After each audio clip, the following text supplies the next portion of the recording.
Hello everyone, welcome to my YouTube channel. तो आज हम पढ़ेंगे भाषा के टैग वर्ड्स और वीडियो आप लास्ट तक अवश्य देखना क्योंकि ये आपके लिए बहुत महत्वपूर्ण होने वाली है। आपकी दो भाषाएं पूछी जाती है और दोनों भाषाओं में आपके पेडागोजी के 30 नंबर बनते हैं और 30 नंबर आपके गद्यांश पद्यांश से पूछे जाते हैं। तो भाषा में अगर आप अपनी पकड़ बनाना चाहते हैं तो टैग वर्ड्स को अवश्य सीखिए। तो चलो शुरुआत करते हैं। वीडियो लास्ट तक अवश्य देखना, चैनल को सब्सक्राइब भी कर लेना। Hello everyone, welcome to my YouTube channel. तो आज मैं आपके लिए भाषा की पेडागोजी के लिए टैग वर्ड्स लेके आई हूँ। यानी अगर आप चाहते हैं कि आपका सीटेट पहली बार में ही क्लियर हो तो आपको भाषा पेडागोजी पर पकड़ बनानी पड़ेगी। भाषा की पेडागोजी पर पकड़ बनाने के लिए मैं क्यों कह रही हूँ, मैं ऐसा इसलिए कह रही हूँ क्योंकि आपकी सीटेट में दो भाषाएं पूछी जाती हैं और दोनों ही भाषाओं से आपके पेडागोजी के 30 नंबर बनते हैं। ठीक है, तो 30 नंबर आपके भाषा की पेडागोजी के और साथ ही साथ दोनों भाषाओं से आपके गद्यांश और पद्यांश से प्रश्न पूछे जाते हैं। 30 नंबर आपके प्रश्न छांटने के लिए आते हैं। ठीक है, 30 नंबर आपको गद्यांश और पद्यांश से सिर्फ और सिर्फ प्रश्न छांटने के लिए। यहाँ आपको कुछ भी नहीं पढ़ना होता है, सिर्फ आपको अपना प्रश्न छांटने की आपको प्रैक्टिस होनी चाहिए। तो 30 नंबर आपके ये और 30 नंबर आपके पेडागोजी से, यानी 60 नंबर आपके सिर्फ और सिर्फ भाषा के सेक्शन से आते हैं। चाहे आपका पेपर फर्स्ट हो और चाहे आपका पेपर सेकंड। ठीक है, चाहे पेपर फर्स्ट और सेकंड दोनों में ही आपके 60 नंबर भाषा से बनते हैं। तो भाषा पर अपनी पकड़ मजबूत करिएगा। अब इसके लिए आपको क्या करना है, इसके लिए आपको वीडियो को लास्ट तक अवश्य देखना है क्योंकि आज मैं आपके लिए भाषा के टैग वर्ड्स लेके आई हूँ और इन्हें हम हिंदी में पढ़ेंगे, लेकिन ये आपकी दोनों ही भाषाओं के लिए महत्वपूर्ण होंगे, दोनों ही पेपरों के लिए महत्वपूर्ण होंगे। तो आप वीडियो लास्ट तक अवश्य देखें, साथ ही साथ चैनल को सब्सक्राइब कर लें क्योंकि सीटेट से संबंधित ट्रिक और टिप्स पर वीडियो आपको डेली मिलती रहती है और साथ ही साथ जो भी आपके लिए महत्वपूर्ण टॉपिक हैं उन पर भी वीडियो आपको मिल रही है और जल्द ही आपको ईवीएस, ठीक है, जल्द ही आपको ईवीएस की फुल प्रिपरेशन चैनल पर कराई जाएगी और ईवीएस की जैसे ही प्रिपरेशन आपकी समाप्त हो जाएगी पूरा कोर्स, तो उसके बाद हम दूसरा कोर्स भी शुरुआत करेंगे। तो चलो शुरुआत करते हैं। सबसे पहले बात करते हैं पॉजिटिव टैग वर्ड्स की। तो पॉजिटिव टैग वर्ड्स में आपको बच्चे को भाषा के प्रयोग के अवसर ज्यादा से ज्यादा देना है।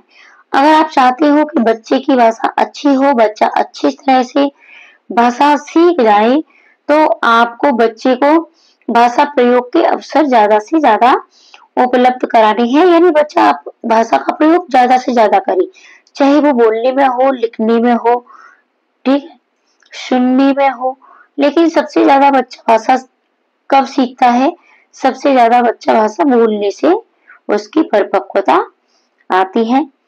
अब देखो, भाषा में विभिन्नता भी पाई जाती है, विविधता है, वैविध्य है।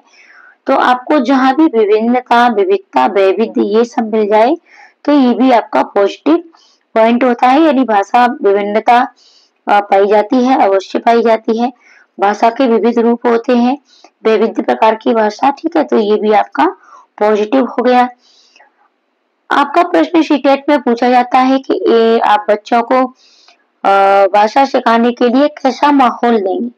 तो अगर आपको प्रिंट समृद्ध माहौल की बात की जाती है तो यही आपका सबसे बेस्ट आंसर होता है। साथ ही साथ भाषा विविधता, संसाधन, संज्ञानात्मक विकास और सीखने में वृद्धि, ठीक है, यानी जहां भी भाषा विविधता की बात आ जाए, भाषा को आप एक संसाधन के रूप में भी प्रयोग कर सकते हैं। भाषा संज्ञानात्मक विकास में सहायक भी होती है और भाषा ज्ञान के सीखने में, ठीक है, यानी सीखने में भी क्या करती है, सहायक होती है, वृद्धि करती है। आकलन आपको कैसा करना है, आकलन आपको चाहे किसी भी सब्जेक्ट में आपसे पूछ लिया जाए, चाहे आपकी भाषा की बात हो, सीडीपी की हो, ईवीएस हो, मैथ हो, एसएसटी हो, आकलन आपको हमेशा बच्चे का पोर्टफोलियो आधारित आकलन ही करना है। लेखन की बात करते हैं तो लेखन में बच्चे को सबसे ज्यादा यानी अपने मौलिक विचारों की अभिव्यक्ति, लेखन कब परिपक्व माना जाता है? जब बच्चा अपने विचारों की अभिव्यक्ति लेखन में कर पाता है तो लेखन परिपक्व माना जाता है। व्यापक कथन जैसे समाज, ठीक है, बच्चे यानी अपनी किससे ज्यादा सीखते हैं तो समाज में रहकर के बच्चे की भाषा परिपक्व होती है, व्यापक होती है। भाषा सीखने की क्षमता जन्मजात होती है। बच्चे जो भाषा सीखते हैं, बच्चों में जो भाषा सीखने की क्षमता है वो कैसी होती है? जन्मजात होती है, यानी बच्चे जन्म से ही इस क्षमता के अनुसार पैदा होते हैं कि वो भाषा को सीख सकें। और ये किसने कहा है? ये आपके वाइगोत्स्की ने कहा है, सॉरी ये आपके चोम्स्की ने कहा है, ठीक है।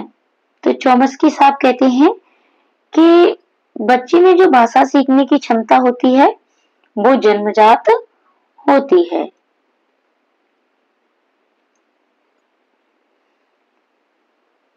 भाषा सीखने के बच्चे को ज्यादा से ज्यादा आपको अवसर देना है। भाषा अर्जन कैसा है? यानी बच्चा भाषा का अर्जन किस तरीके से करता है? तो भाषा का अर्जन बच्चा सहज और स्वाभाविक तरीके से कर लेता है। विद्यालय पूर्व, यानी विद्यालय आने के पूर्व ही बच्चा भाषा का अर्जन कर लेता है, क्योंकि जब भी वो विद्यालय आता है तो वो एक मानक भाषा को आकर के विद्यालय में सीखता है, उसमें परिपक्व होता है। लेकिन बच्चा बोलने के, सुनने के कौशल के साथ ही विद्यालय में आता है। भाषा अध्ययन कैसा होना चाहिए? यानी बच्चे को आप भाषा का अध्ययन किस तरीके का करा सकते हैं? प्रयासपूर्ण, ठीक है, प्रयासपूर्ण होना चाहिए। विद्यालय जाने के बाद प्रोत्साहित करना, ठीक है। तो यानी आप बच्चे को प्रयासपूर्ण अध्ययन आपको कराना चाहिए और आपको बच्चे को हमेशा क्या करना है? भाषा सीखने के लिए प्रोत्साहित करना है, ठीक है। मातृभाषा को स्वीकारना, बच्चे की जो भी मातृभाषा है उसे आपको हमेशा स्वीकार करना है। बाल साहित्य, तो ये भी आपका एक पॉजिटिव पॉइंट है। अब बात कर लेते हैं निगेटिव पॉइंट की। देखो, सुंदर लेखन या लिखावट या लेख, ये आपको मिल जाएगी सुंदर लेखन, सुंदर लिखावट या सुंदर लेख, तो इस पर आपको ध्यान नहीं देना है। तो ये क्या है? ये आपका निगेटिव पॉइंट है। काव्यात्मक भाषा का भी प्रयोग आपको बच्चे के साथ नहीं करना है। याद करना, कंठस्थ करना, स्मरण करना, ये सारी चीजें भी आपको बच्चे से नहीं करवानी है।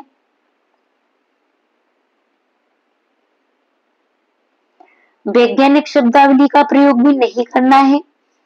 पाठ्य पुस्तकीय ज्ञान पर बल नहीं देना है। देखो, पाठ्य पुस्तकीय अधिगम का एक साधन है, ठीक है, सीखने का एक साधन है, लेकिन आप सिर्फ और सिर्फ पाठ्य पुस्तकीय ज्ञान पर बल नहीं दे सकते हैं। आपको पाठ्य पुस्तकों के अलावा बच्चों को वास्तविक ज्ञान पर बल अवश्य देना है। उसको वास्तविक जीवन के साथ जोड़ करके पढ़ाना है, वास्तविक जीवन के साथ जोड़ करके ही सिखाना है। यानी अधिगम कैसा होना चाहिए? बच्चे के परिवेश से जुड़ा हुआ होना चाहिए, वास्तविक जीवन से। अब देखो, जहां भी बात आपको बाधा या जटिलता मिल जाए, क्या भाषा सीखने में बाधा है, जटिलता है, तो ये भी आपका निगेटिव पॉइंट हो गया। जहां भी बात आपको केवल, मात्र, ही, भी, ये सारी चीजें मिल जाए तो ये भी आपके निगेटिव पॉइंट है, इनके साथ आपको नहीं जाना है। अगर आपसे निगेटिव पूछा जाए तब आपको इनके साथ जाना है। मानक भाषा पर बल आपको नहीं देना है। बच्चे की जो भी मातृभाषा है आप बच्चे को वही सिखाइएगा। बच्चों की मातृभाषा को आपको अस्वीकार नहीं करना है, स्वीकार करना है। मातृभाषा को आपको अनदेखा भी नहीं करना है, ठीक है। तो मातृभाषा को क्या अनदेखा नहीं करना है, मातृभाषा को आपको बच्चे की जो भी मातृभाषा है उसका आपको सम्मान करना है। तो ये आपके कुछ नेगेटिव और पॉजिटिव पॉइंट थे। अगर आप चाहते हैं कि आपको इसकी पीडीएफ मिले तो आप हमारे टेलीग्राम चैनल को अवश्य ज्वाइन करिएगा, ठीक है। लिंक मैं डिस्क्रिप्शन में डाल दूंगी, तो आप इसे अवश्य ज्वाइन करें और साथ ही साथ वीडियो को शेयर भी करें और अपना प्यारा सा छोटा सा एक कमेंट अवश्य करें, क्योंकि आपके प्यारे से छोटे से कमेंट से हम मोटिवेट होते हैं और आपको किस टॉपिक पर वीडियो चाहिए उसी टॉपिक पर आपको वीडियो दी जाएगी। मिलते हैं ऐसे ही अगली वीडियो में। आज के लिए इतना ही, धन्यवाद।